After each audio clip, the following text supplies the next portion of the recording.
Hello, hello. Zen, are you also here?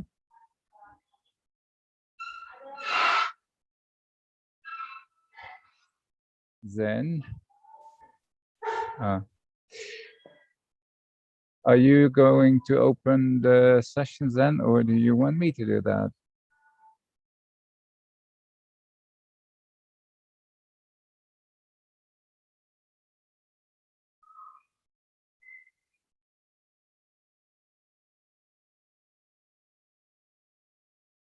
Okay, good. I didn't know that. So, hi everyone. I'm assuming everybody can hear me. We have a small group in here, but we're also streaming the live on YouTube. So I think there will be more participants listening outside. So this talk is about corporate startups and corporate innovation. And the questions are around how, as a big company, do you keep innovating, create new digital products for the future, and survive and change your larger company? So we have two speakers for tonight, Ziv Ragowsky and Fauzan Feisal from Telkom. Ziv has his own venture builder, and Fauzan works for Telkom Amuba.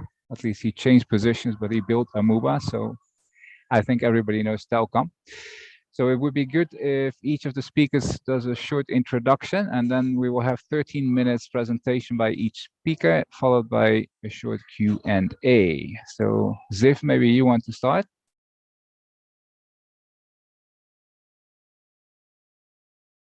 Sorry, turning on my camera and I think so. Yes, nice to meet you. I'm Ziv. I've been in Indonesia for the last 10 years. Just founded with three incredible partners and many more venture partners, Wright partners, which we are focused on helping corporates and high net worth individuals to build exciting startups. And very excited to be here. Thanks. Interesting that you added the high net worth individuals. That's a new one.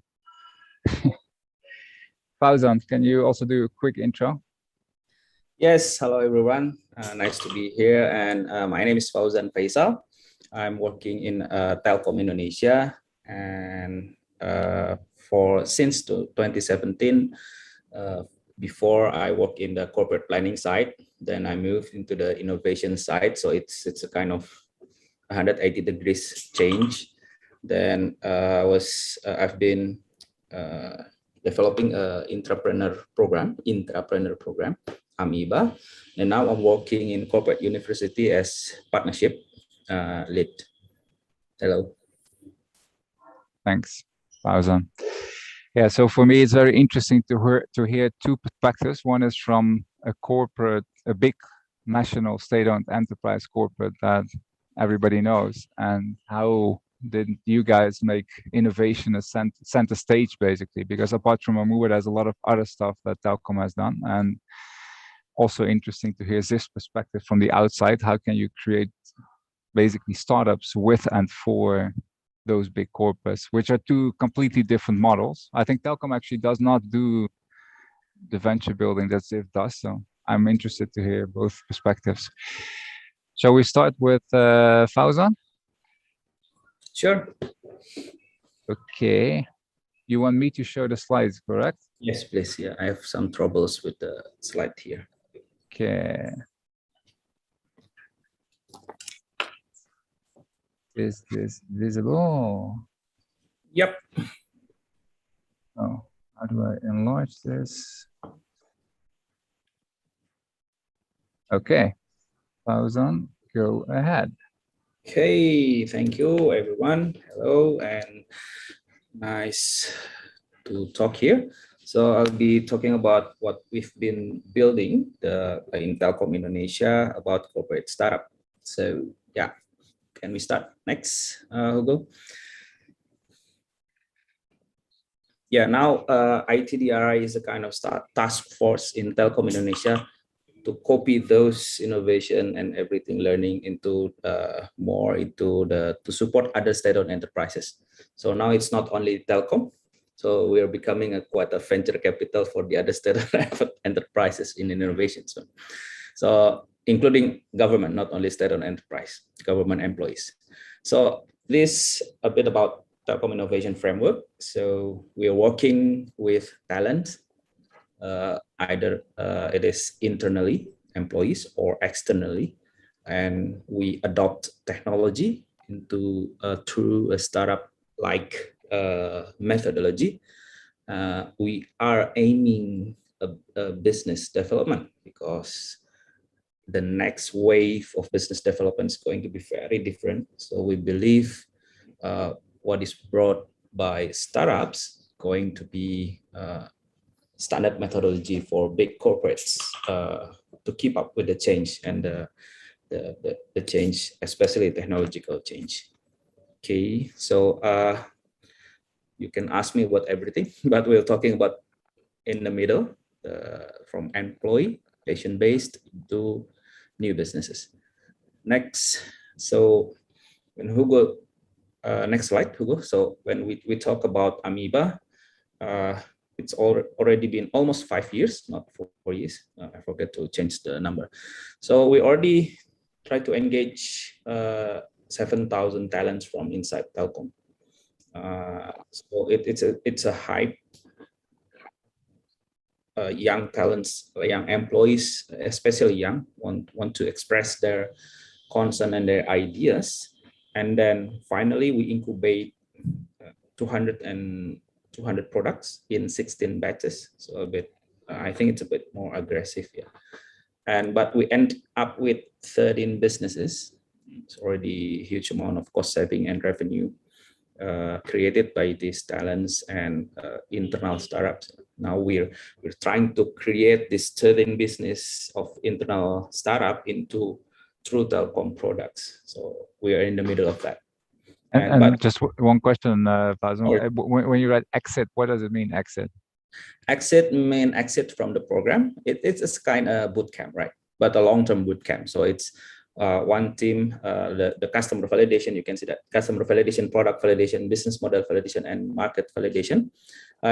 The whole span of the program will be like around 2 to 3 years. So when you finish the program and then you exit, we push you into the core business, into business units, accepted as new potential product with the business unit.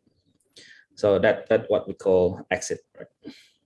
And we're in the middle of how managing the exit. So it's already been like 2 years trying to find how the big corporates accept those small innovations in this in the sense it's really small.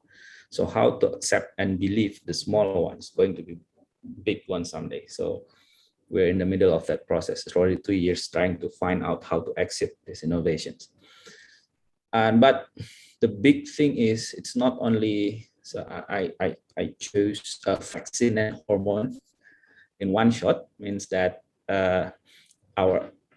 this big corporate like us, it's really slow in change. So that's a virus of transformation. So this kind of innovation become a vaccine to repel the virus of resistant of change, and hopefully to become a hormone to create new growth of the company. So next, you can put it next. These are things that we get from the program. New culture activated really effectively. Heroes from any part of the organization, anywhere in Indonesia, regional offices, and then we got new perspective on how to do things, what kind of product that Telkom can build, can operate. We got sources of talents because of this program. And yeah, we know we found a lot of invalid references, things that Telkom shouldn't do for this technological change.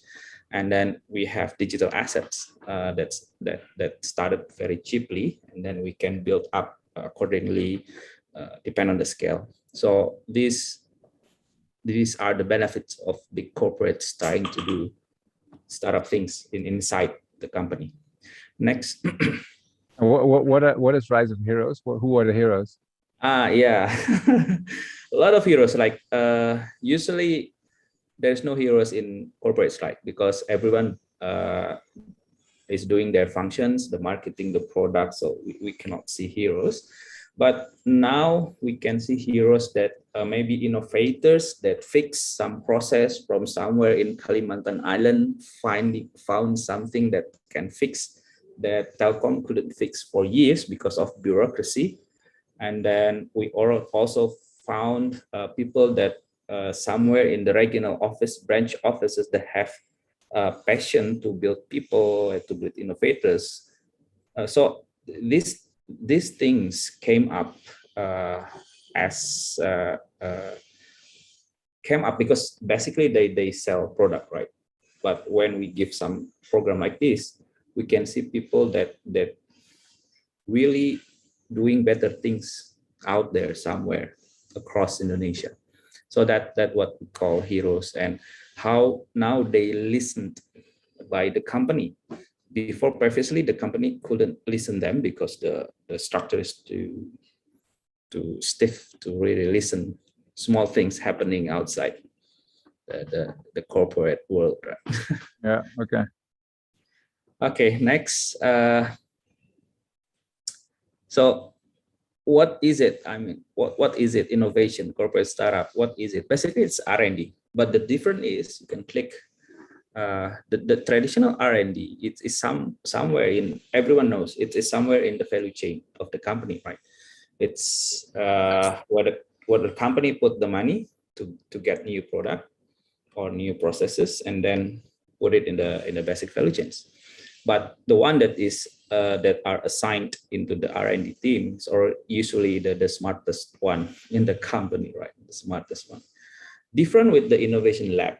Next, we call corporate startup or innovation lab is a lab because it's for everyone. It's for every employee from any function that can test ideas or try to adopt technologies for their functions, or for new things, new functions they can try in the lab. So it's a lab for everyone. And accordingly, we can also create new products with that.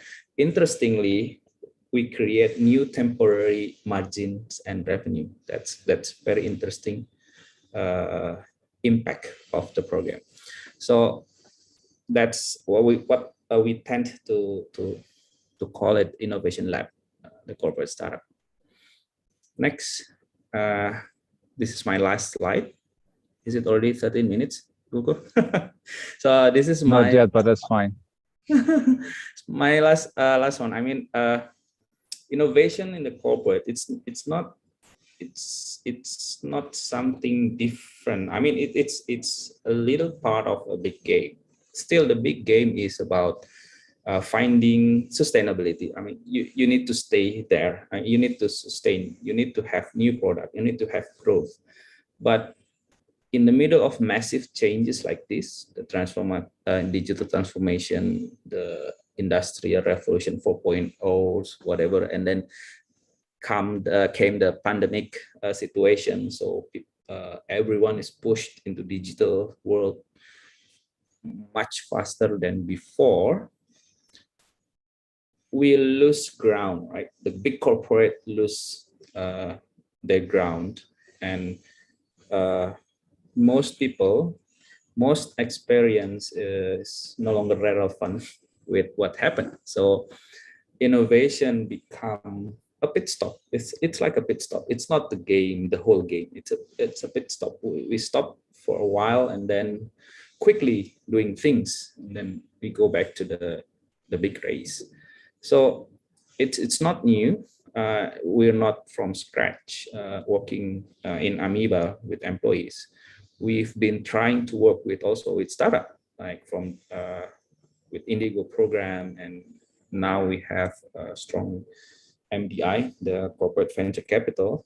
But we found out that it's still not easy, because the innovation is done by startup. I mean, external. It's not employee. They have their own culture. They have their own pace. They have their own, a lot of things. But it's, even though the product is there, but the internal employees of Telkom, it's not that easy to adopt use, to work with. It's totally different culture. So that's why in 2017, we're thinking of continuing the methodology of open innovation into our own employees. That's why we built the corporate startup or innovation lab with the Amoeba brand. And in our opinion, it was successful to lift up the internal capacity to work with the external culture, right? So and we got some new products, potential new products. And in last year, we integrate this year effectively integrate Amoeba into bigger scale, not only innovation, but also we've been asked by the ministry to lift up to support other state-owned enterprise in digital transformation in the task force of ITDRI. So you can imagine, it's not yet finished with the Amoeba. we need to think about how we copy the methodology and the process, and including the financial flow of innovation, the innovation accounting flow into other state-owned enterprise, including governments. We've been working with the secretarial ministry, state secretary ministry to how to support them to be innovative. So it is a challenge, but it's really interesting, and it's quite a growth. And now we expanding into ecosystem partners, to work with ecosystem partners to support not only innovation but also research as the predecessor of innovation, right? And learning that enable research and innovation to become better. Yeah, so that's my story. I think that's how. So okay, one more statement that why foundership relevant with this, because it's not me myself, but I found the assigner, so the true founders, Pak Arif Mustain and some people, Pak Indotoyo now in BRI, they're the one that really found this Indigo MDI Amoeba. So I'm the one that executing the foundership, but it's something new in our organization, the foundership, because it's similar, relatively similar with the foundership outside in the startup world, because the challenge of change is so massive and really, really tough.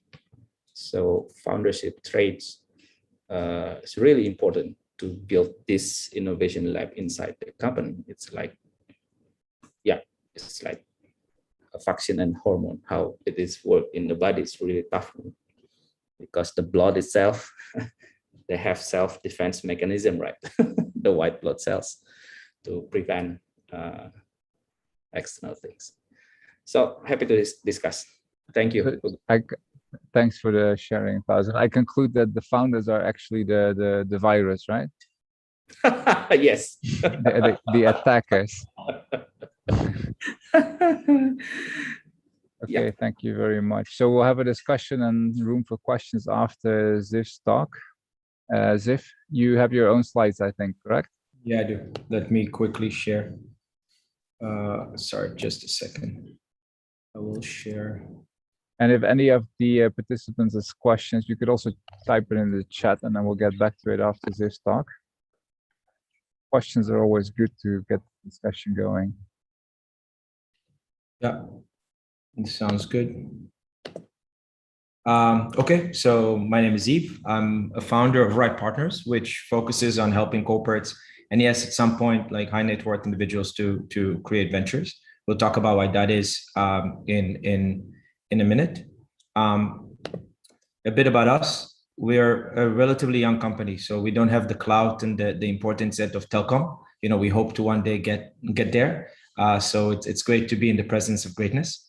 But we've been quite active over the last 12 months. We've built around 12 ventures. The first two are actually are in the final stages of raising money from one of the VCs that was on your previous slides, without naming names until they are actually that actually completed. We have about 35 people all across, and we have access. I completely agree with Fauzan that the most difficult difficult part in building ventures is actually finding the founders, and I think that's important to continuously reiterate. This is especially true in a region like Indonesia, where I've been for the last 10 years, where there's no shortage of problems to solve. There's actually quite a lot of interesting innovations that can happen. There's a lot of people, obviously. Indonesia is quite large, but not everyone is ready to be a founder or capable to do that from a financial perspective. So with that idea, we formed Wright Partners. Now, what we focus on at Wright is working with organizations to build what we call investable ventures, and that is quite important.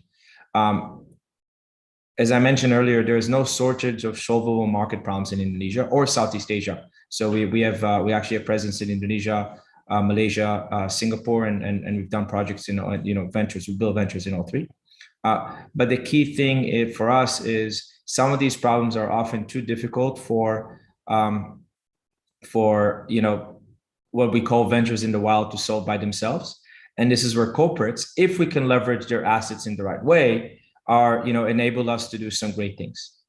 And ultimately, that means, or hopefully, they want to build an investable business. And this is quite important. And this is where the founder story keeps coming back, because when I speak with VCs, the key is not about building ventures. The key is about building ventures where you have founders that are actually able to build those ventures in the right way. So the third problem we aim to solve at Wright Partners, one is obviously dealing with the many opportunities that exist in Southeast Asia. Two is helping corporates solve these problems. And three is actually helping people that could be great founders, but might not have the financial means or the complete readiness to be founders at this moment. These are the kind of people that we work with.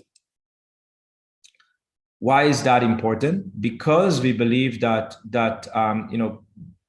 building these ventures together with corporate partners actually results in higher valuations, more profitable exits, and fewer bankruptcy. Why that is? Because again, we often see that ventures said, I can do all by myself. But in reality, especially in a place like Indonesia, but in other places, you still need to work with a BRI, to get your access to financing. You still need to work with all of these other things. And at many, many points, this is where the corporates simply have better ways of engaging these kind of stakeholders as such.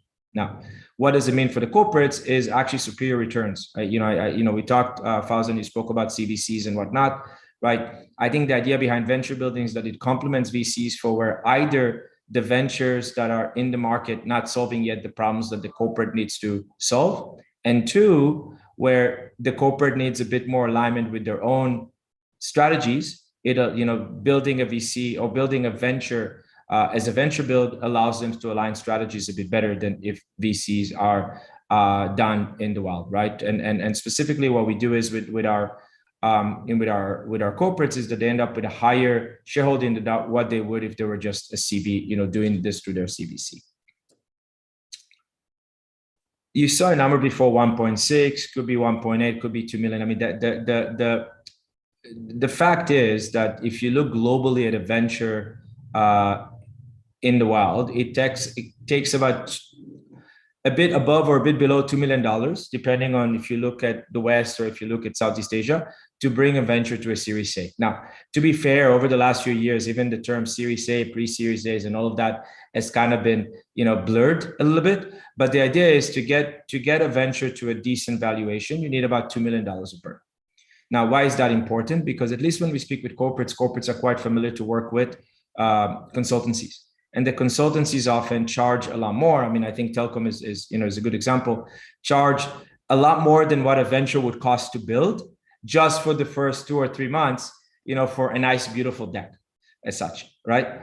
And what we've seen often is ultimately that's not enough to create a team. It also prevents, once the corporate has invested so much in consultancies, it's very, very difficult for them to open up the cap table to founders in a meaningful way.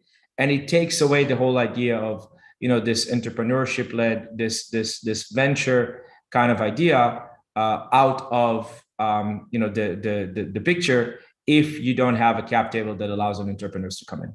So in our model, what we do is we align the whole model over 16 to 18 months with the spend that it costs a venture in the wild to reach this Series A. And the idea behind that is that we shouldn't disadvantage a corporate. In fact, we saw in the slide before that corporates have an advantage. So if we appeal to that advantage, but still kind of put the $2 million, around $2 million of a constraint around them with the right capital and whatnot, we create this investable ventures. This is actually often where corporates say, hey, but we have more money, why not spend more? And I say, please do spend more. But in reality, why are you fighting against the idea of scarcity, the idea of all of these things, making sure you can solve the right problem the right way? And obviously, once you solve the problem, you can always scale up.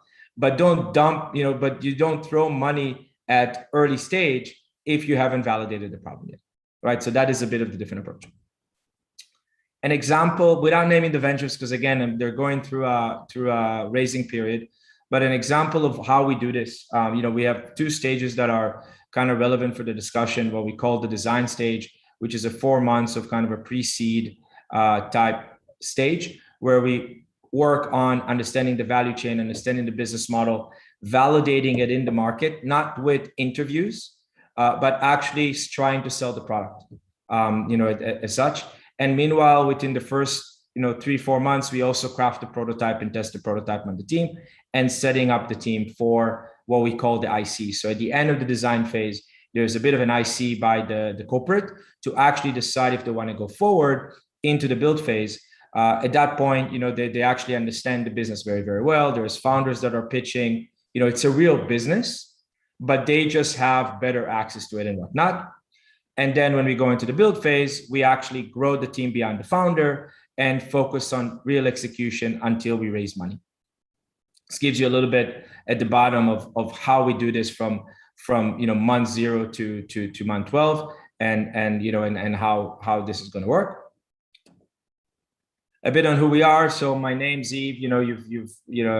We've just been introduced, I guess, yeah, but I've been in Indonesia for the last 10 years. I'm the ex-consultant on the team. We have Arno as one of my co-founders here in Indonesia, who is also the ex-CTO of OVO and exited Toko Bagus. And we have 2 of our founding partners are in Singapore, Joachim, who's also an entrepreneurship professor at INSEAD, and Toy, who ran Acceleration Labs and whatnot.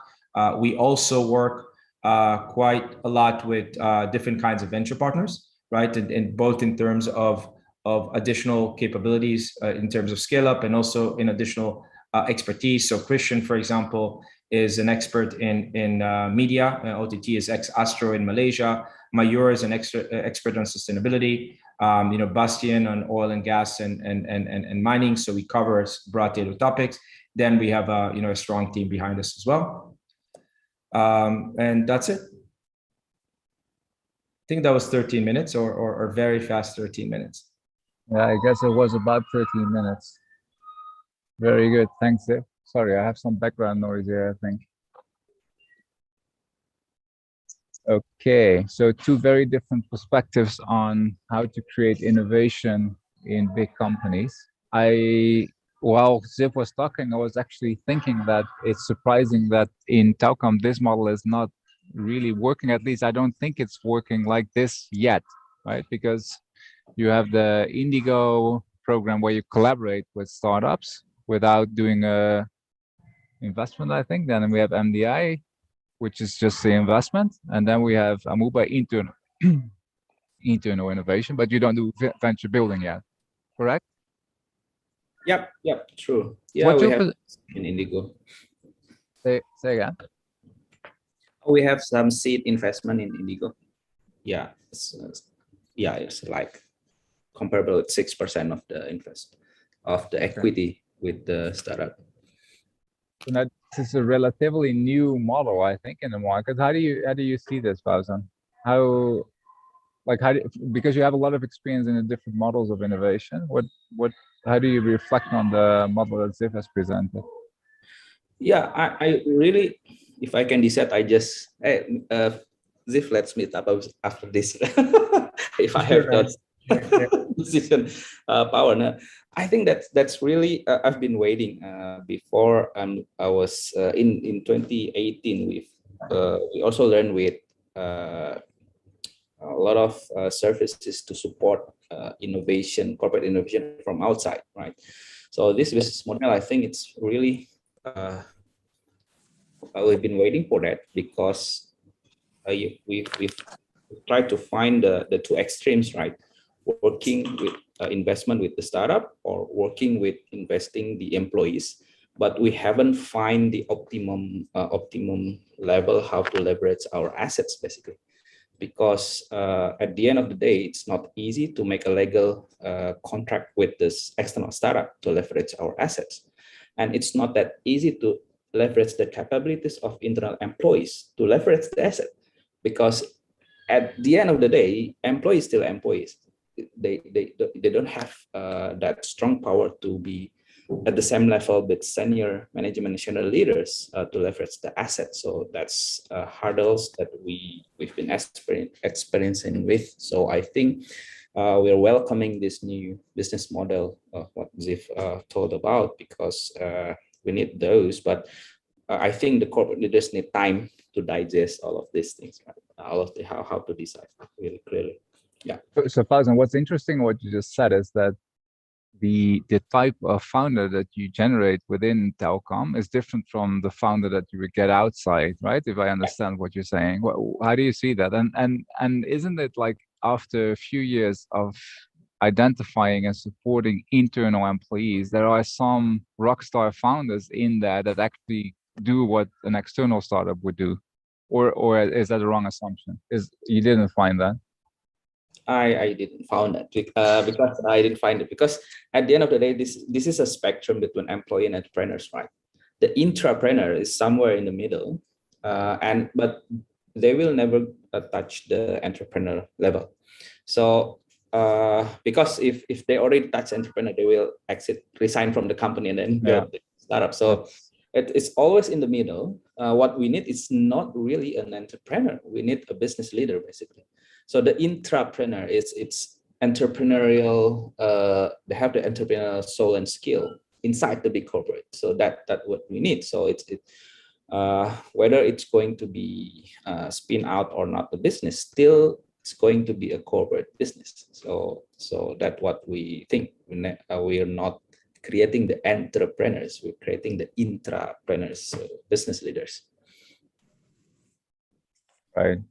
As if you've also worked in corporate, so how do you see the spirit of entrepreneurship? Because that's probably a reason you say we build it outside. We don't want the people from the corporate, but we want to work with the corporate, and we bring in those founders to make it happen. You're still on mute, I think. So the question we're trying to answer is there value in the entrepreneurial approach that has the VC around it and whatnot, right? Which is fast scaling and things like that, right? I think that's fundamentally what Wright Partner is trying to answer. Can you move faster than the corporate? I think what Fauzan also a bit mentioned and what we see often is that it's not only about the entrepreneurship. Sometimes the corporate can't move fast enough. You know, in one of our ventures, and we like this corporate partner quite a lot because we're doing great stuff for them. But to agree on the first shareholders agreement, it took us longer than it took then to build the venture, right? To be fair, and so that's of no fault of the corporate, but it's just that the corporate structure, in this case, legal, for example, is very much doesn't understand. Even when we speak with CFOs, right? So you tell the CFO you want to spend $4 million on consulting, yeah, that's okay. You want to spend a lot less than that on a company that you have equity in, yeah, that's complicated because then I have to deal with a lot more work because shareholders agreement, compliance, all of these things. Even though the spend is a lot less and the company ends with more, then it's not entirely clear that the CFO is incentivized to actually make that happen yet, right? I think that is the issue. Now, where does it leave the entrepreneurs? I think Fauzan said another very, very smart thing, that if people could do it themselves, they would. There's actually not a shortage of money, in the market right now, right? And we can talk a lot of stories about people that have chosen to do it and people that haven't. Now, for us, the key thing is, and we call this coachability, right? When we hire someone, right? Because we'll hire someone or bring him, not hire him so much, but bring him to be an entrepreneur or bring him to be a founder. Because the idea is to work as an entrepreneur with a corporate investor, it's very difficult because you need to go with the legal and limited. So this is actually partly where we take the part. I think Fauzan mentioned sometimes the entrepreneurs are not senior enough to understand how to leverage your corporate assets. So that's the beginning of kind of where we start, right? And then we try to marry those entrepreneurs that have not yet been necessarily slowed down by corporate, but are able to push things forward while working with the corporate exactly around, hey, CFO, I understand your complexities around taking equity, but what happens if I can give you an IRR or an MOIC of 3x within 5 months of investment? Is that your KPI? Oh, wow, that's really, really nice.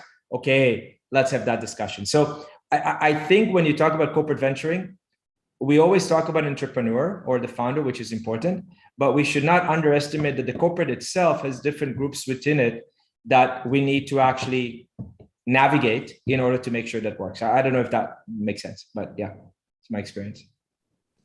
I have a comment, Hugo, Ziv. So I think that's what we dream of. I mean, we want to, if we want to create a venture inside a corporate, so we need intrapreneur and entrepreneur in one team, right?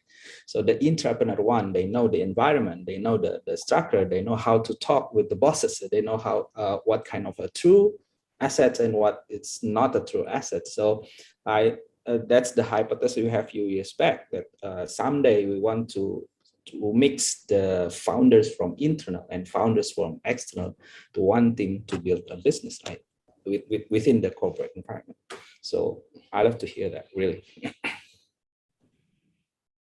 Maybe this is also a good moment to look at the question that Ade posted, because she's asking when or what stage do you think a corporate is ready to have an innovation lab or move towards a corporate startup direction? Because that's what I've also been wondering about. Like, there was a moment when Pa Arif suddenly thought we have to change, maybe pushed by the ministry, I don't know. And then you started firing at 2 cylinders at the same time and added the third Amuba after 2 years, I think, or 1 year. And not many, especially BUMN, have done that.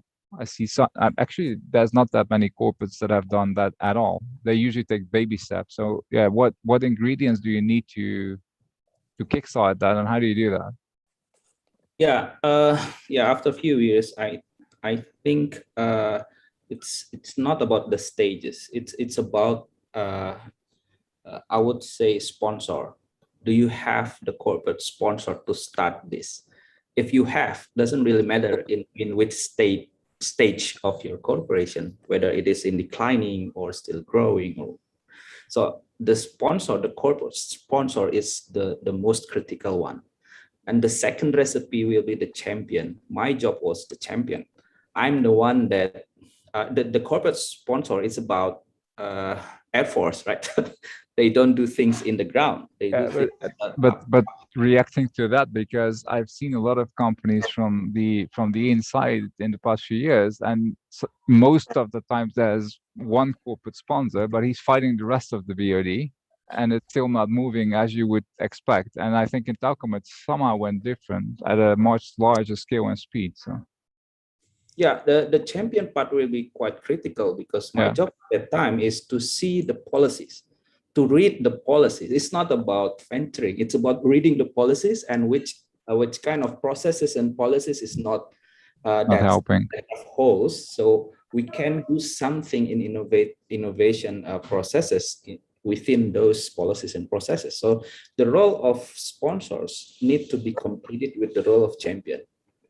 And both function then will build the governance for the internal innovation. That's why I think it's going to be very rare. I've met a lot of companies that sometimes they have champions, but they don't have the sponsors. Sometimes they have the strong sponsors, but they couldn't find the champion. So this is what I can answer now, because I believe that the combination of the two will create the effective like we have in Amoeba. And Ziv, from your perspective, you also need a sponsor to engage in the path or the innovation path that you propose to corporates. Who is that, and how does that work? Is that an easier one than doing it internally in a big program size, or what are your thoughts? I think so. I think so. I agree with Fauzan, and I think this is a big challenge, right? And we try a different way of navigating it, where often, at least when we see our competitors and when we see other people talk about corporate innovation, they start with, okay, a venture should build a corporate should build something inside and then decide if they want to spin it out, right? And we actually don't think it's the right approach, because if you do it that way, the corporate tend to, the champions sometimes, or the sponsor, will fall in love with the project. They don't want it to die. Success doesn't, is not clear. So then the project will balloon and balloon and balloon and might not work, but you might not actually, might not work, but you won't kill it, right? So we actually take the opposite approach. We agree with the sponsor that they act from day one as an investment committee, not as a normal corporate sponsor, I think, as Fauzan is mentioning, right? And we start with the assumption that the venture sits outside of the corporate. So it operates by itself, and we believe that that is where we actually get a lot of the momentum. But, and there's a strong but, we always give the corporate the ability to take it back, to spin it in before a VC comes in. So we actually turn it around, right? We say, you build it outside with the full idea of having investment. Let's see how far it goes. If you really like it so much after 16 months that you really want to own it all, buy it then, because you would have still spent a lot less, to be fair, than if you would have done it inside. But you would have learned a lot more, and you would have had a lot more time to understand whether or not doing this inside or outside is the right decision, as opposed to having to make a very quick decision on that. So we actually tried to turn it around. I think that's a bit unique to our model because of how we do it. But so far, knock on wood, it's interesting enough to have people, as Fauzan, saying, let's meet up for coffee and hear more, right? I think that is a bit of the approach that we're trying to take. Yeah, Ziv drinks a lot of coffee. A lot. Okay, and what I was also thinking about, Fauzan, if you look at the chart, right? So you have the Indigo, you have MDI, you have Amuba. What is the definition of success in any of the ventures or the initiatives that have started from all three, and which one is the most successful in the perception of? Yeah, the answer will be very, very tricky. I would say what Ziv taught, it's about the third methodology. It's not competing between the two, it's the third one. And Telkom will have everything, I think. The Telkom, as corporate like Telkom, need to have everything: the open innovation with the employees, the open innovation with the startups, and venturing with partners. The point is, as long as you give impact, it gives impact. So, but it's tricky, Hugo, because all of these things, the startup approach will give impact in very uncertain and not very certain way, right? So the success metrics will be, I cannot answer it straightforward, because it change over time.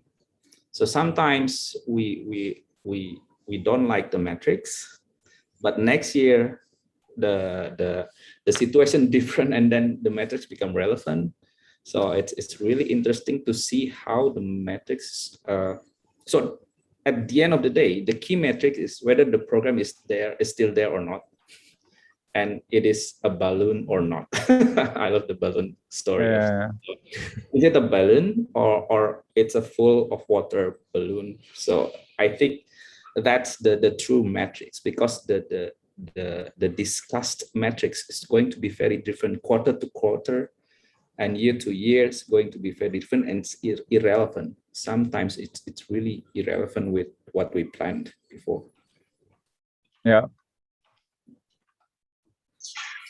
I'm still thinking that because in the model of venture building, we try to basically create a very successful startup that can can become a balloon, right? It goes big. Whereas what you're saying is basically we don't get that, but it's more about the culture of innovation or the discipline of innovation through those 3 programs all over Telkom, which is basically, yeah, it's like everything moves at the same time, right? You're changing a lot of this. It's not about this one.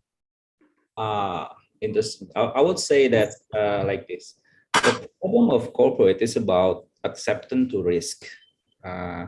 So if you have a board of directors that have very strong entrepreneurial traits, they will have higher risk acceptance and they will decide quickly. They will push execution. That's the hypothetical of the most effective corporate directors, right? But mostly, and especially us in state of enterprise, too many risks, right? So they will very slow and very hesitate to decide something that moving really fast. So the key of the Amoeba program or the entrepreneurial is it's risk. We absorb risk, but also we call it we soften it with the people development part. So if pure investment, the risk is perceived really hard. But with entrepreneurial program, when all the businesses like 100 investment of small startup internally, and then everything failed, but the people still developed. So, it's a cost center. Yes. Human capital is a cost center. So the risk is really, really low because when the business fail, the people never fail because they learn something when they try to build something. So that's how we use the program and the human capital side of the program as the risk softening risk for the venturing. That's how we see. So at the same time, I hear that there's an internal dream to create a new unicorn, right? Or maybe multiple. So how do you square that with what you just said? Because again, I going back to the leader, senior leader will be risk resistant, right? When one of 100 business or 100 startup built by the employees, it's look very interesting and accepted, and maybe some win from outside to say that, okay, this is the new trend of your corporate business. Easier for them to take it out from the program and push it as a corporate product. So this is our dream. So it's not unicorn because of the process of innovation, but it's become the unicorn because the leaders finally believe of this new thing and then take them out and put it into the corporate asset. So it's going to be the unicorn because the value, not because the growth of the innovation, but because of the standing of in the shoulder of giant, right? Because when suddenly, so you can imagine a startup will grow nationwide by growing branches, right? But internal innovation, if it is taken by the board, it's suddenly in weeks, they can be big. Put in everywhere in Indonesia, in every branches, without even the founders not yet ready for that. So that's the difference of unicorn definition that we're talking about, because if we talk about unicorn, it's a valuation of things. Yeah, it's true. It's usually about evaluation. Okay, so now I see that Telkom will make that dream happen and play with it. Working now. It's still we're working. Do we have any questions from the participants? Ade has asked one, but maybe there's somebody else. In the last session that I did a few hours ago, Poppy asked a few, so I was hoping maybe Poppy is going to ask. Or Arnold, I see. Maybe you guys have a question for each other. That would also be good. When do we meet up for coffee? That's the question I want to ask with you. Let's do it next week. That's very good. Hugo will connect us. No, I think that would be a good discussion. I mean, it seems that Telkom is pushing on quite a few ventures. I've heard Kunchi, I've heard Fit, something or other. How is, I guess they're not part of the Amoeba program, but how did those come about, and how are you thinking about growing those and, following what Hugo was asking, making those into unicorns? Yeah, because I'm not from the startup world. I was corporate planning, the traditional corporate planning. So I don't know what is happening in Indigo, in MDI, really deep. But when I'm doing Amoeba, it's about creating the Telkom as organization capability to accept working with those products, those partners, those startups, and it's not about the headquarter, right? It's about how Telkom branches all over Indonesia ready to work with these startups. It's easy to get decision with the head office, but to work with the branch office all over Indonesia, that's the assets, right? The assets are there. It's not in the headquarters. So that's why I'm still, regardless for what happened today, I'm still focusing to see how can we enable the branch offices to be ready. When they're ready, then we're going to learn what is happening, and then we try in branch offices and branches that ready to accept new things. And that, because Fauzan, I think that's one of the challenges I've also experienced in working with Telkom, that there are so many startup ideas and new products that want to be developed, and then you've got this branch office sales network, and all of the different initiatives want to push their trials or even their product through those offices, but they refuse because otherwise it's overwhelming. And that decision to which product do we prioritize and push through those sales offices to scale them up and become a unicorn, that's an important one, I think. Yeah, that's really important. That's why I was really happy when Amoeba integrated with the ITDR1, because we're integrating learning, innovation, and research. So we will engage everyone in the branch offices in a learning program, how to work with the startup internally, externally. We can the easiest part is work with internal startups, and then they become ready to be exposed. So it's not about pushing things. It's not about reducing things to send to branch offices, but it's about to make a lot of spots, a lot of points that ready to accept, because I don't think we can reduce things that going to be pushed into the regional offices. It's going to be higher and higher and more volume to be pushed into regional offices. So we are focusing on how to make the regional offices ready to accept and to prioritize themselves. And maybe it's not in the central regional accept, but you can spread it out into small offices. So let's say we have innovation for farmers. You don't have to put it into the central regional, but you can directly goes to the nearest with farming areas, the nearest small branch offices in the farming areas. This can be done only by educating the employees at the branch offices. So we're on it, not yet successful, but I'm seeing it's going to work next year. We have a question from Poppy here. So Poppy is asking, you were talking about the importance of a founder who has an entrepreneurial spirit. What does your ideal founder team look like? Let's turn that to Ziv, because that question is very relevant to Wright as well. Yeah. Ideal founder is a person that, okay, I'm trying to think where to start, right? I think the number one for us is ultimately coachability. Again, so what we don't do, and it's a bit of a counterintuitive for, the people that have grown up with this mentality of this mythological, what I call the mythological founder, right? The guy that comes down from the mountain with lightning and says, I'm going to do, and there's some amazing ones in this country, right? And again, it's not as a derision.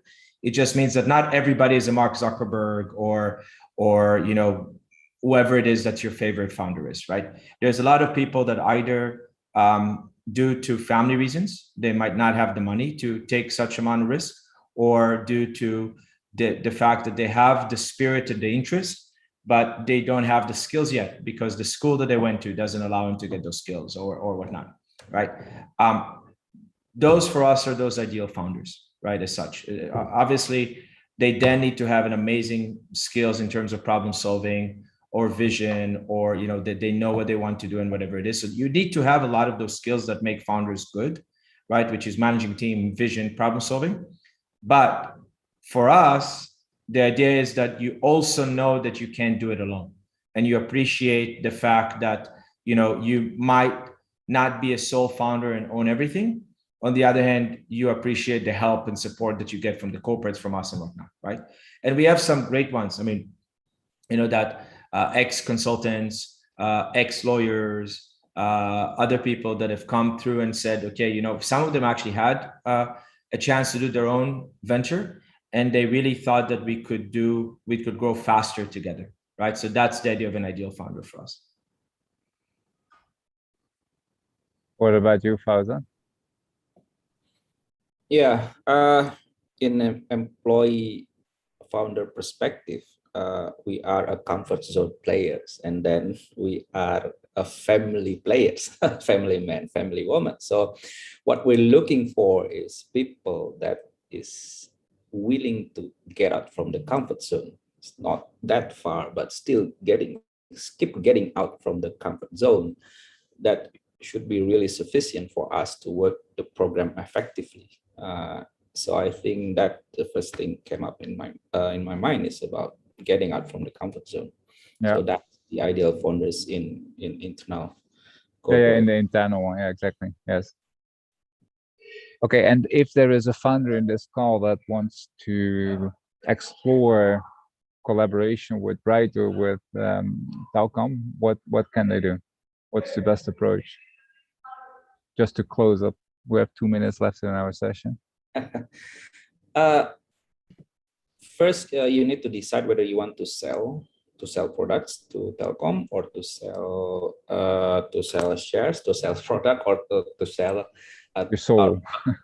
To sell the soul. Yes. You need to define well what do you want, and then you need to prepare, as Ziv said, you need to navigate who you meet. I cannot answer because you will not easily find the right person to get into Telkom. You need to spend maybe 6 to 12 months to really navigating which are the right place. But now it's increasingly easy digitally, the websites or everything, you can start with that, or maybe you can choose with website that's responding well for this kind of opportunity. But at the end of the day, you need to be patient enough to get the entry point, the right entry point. Yeah, that's what I can say. Yeah. Okay. So they can contact you if they have some questions about where to enter. Yeah. Ziv, Yeah. how about go on the website. Oh, sorry. Yeah. So go on the website, contact, and we might do coffee. Like, you know, Hugo says, I just have a bit of coffee. So, you know, so yeah. He likes whiskey too, but yeah, coffee is probably better. Okay. Yeah. Anyways, so let's, yeah. Okay. Thank you very much for the session, guys, and a great discussion. I will make sure that you have each other's WhatsApp so you can have the coffee. And if there's any other questions from the audience, then please reach out to me or to Ade to send your questions. And thanks for attending, and happy weekend for everyone. Thank you, guys. Thank you. Bye. Bye-bye. Bye-bye.